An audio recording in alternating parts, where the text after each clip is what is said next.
স্বামীকে চেনা। ছোট্ট একটা গল্প আছে, আজকে একটু সময় আমি বেশি নিচ্ছি যেহেতু শেষ করে দিতে চাচ্ছি। আমি বেশি নেব না, ইনশাআল্লাহ আশা করি 5-6 মিনিটের মধ্যে শেষ করব। স্বামীকে চেনা, স্ত্রীদের উচিত হচ্ছে স্বামী কি পছন্দ করেন। যেহেতু স্বামী আপনার প্রিয়জন, আপনি স্বামীকে কাউন্টার পার্ট হিসেবে দেখবেন না, তিনি আপনার প্রতিদ্বন্দ্বী নন। সুখী পরিবারের মধ্যে স্বামী হচ্ছে স্ত্রীর প্রিয়তম ব্যক্তি। অতএব স্বামী কি পছন্দ করেন, স্বামী কি পছন্দ করেন না, এটা স্ত্রীকে জানতে হবে। এখানে ছোট্ট একটা গল্প আপনাদের সামনে বলছি। এই গল্পটা উল্লেখ করেছেন মাজান আল ফুরাই। তিনি বলছেন, একজন স্বামী তার বন্ধুকে বলল যে আমি 20 বছর ধরে সংসার করছি, অথচ আমার স্ত্রীর মধ্যে আলহামদুলিল্লাহ এমন কিছু দেখিনি যা আমাকে রাগান্বিত করে। তখন বন্ধু খুব আশ্চর্য হয়ে বলল, কিভাবে এটা সম্ভব, কিভাবে করলে বলো তো দেখি, পুরো ঘটনাটাই আমাকে খুলে বলো। তখন স্বামী বললেন যে আমি যখন বিবাহ করলাম, প্রথম রাতে আমার স্ত্রীর কাছে গেলাম, তার দিকে আমার হাতটা একটু বাড়িয়ে দিলাম, সৌহার্দ্যের হাত, মমতার হাত বাড়িয়ে দিলাম। স্ত্রী আমাকে বলল, একটু ওয়েট করুন প্লিজ, আমি আপনাকে কিছু বলবো হে আবা উমাইয়া। আরবরা আবার আবু উমাইয়া মানে কুনিয়ার ধরে কথা বলে, আমাকে একটু কিছু কথা বলার সুযোগ দিন, বলো।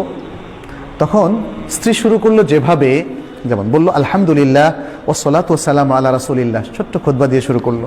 বলল, আমি আপনার কাছে এমন একজন অপরিচিত মহিলা, আমাদের বিবাহবন্ধন হয়েছে আজকে প্রথমবারের মতো আমাদের সাক্ষাৎ হচ্ছে, সুতরাং এখনও তো পরিচিতি আমাদের ফুল হয়নি। আমি জানি না আপনার কি আখলাক, আমাকে আপনি বলুন যে আপনি কি পছন্দ করেন, তাহলে সেটি আমি করব। আর আমাকে বলুন আপনি কি অপছন্দ করেন, তাহলে সেটি আমি বর্জন করব। এভাবে এতটুকু কথা বলে তিনি কি বললেন, যেটা আমরা খুতবায় বলি, আকুলু কাউলি হাদা ও আস্তাগফিরুল্লাহ লি ওয়া লাক। আমি আমার এই কথাটা আপনার সামনে পেশ করলাম, আর আপনার জন্য আমার জন্য আল্লাহর কাছে আমি ইস্তেগফার করছি। সুবহানাল্লাহ। অনেকে হয়তো বলবেন, আরে এটা তো দেখি ওয়াজ করতেছে বাসর রাতে, এটা তো অস্বাভাবিক রকম লাগতেছে। বাসর রাতে আমরা শুনি অন্যরকম সোহাগী কথাবার্তা, যেটা সাহিত্যের মধ্যে, গল্পের মধ্যে, উপন্যাসের মধ্যে আমরা পড়ি।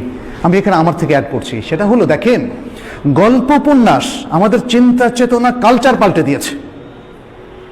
এই যে মহিলা, অত্যন্ত বিদুষী মহিলা, অত্যন্ত দিনদার মহিলা, সে যে কথাটা বললেন, এটা আমাদের কাছে বলে কেমন ওয়াজ কথাবার্তা, বিয়ের মধ্যে আবার এগুলো বলে নাকি? কারণ আমরা যে গল্প, সাহিত্য, যে আচার অনুষ্ঠানে অভ্যস্ত হয়েছি, এটা মানুষের তৈরি করা, সেগুলো আমাদের কালচার পরিবর্তন করে দিয়েছে। এই সুন্দর দিনদারি আমাদের থেকে একদম ছিনিয়ে নিয়ে গিয়েছে। মহিলা আজকে এত সুন্দর কথা বললেন। স্ত্রী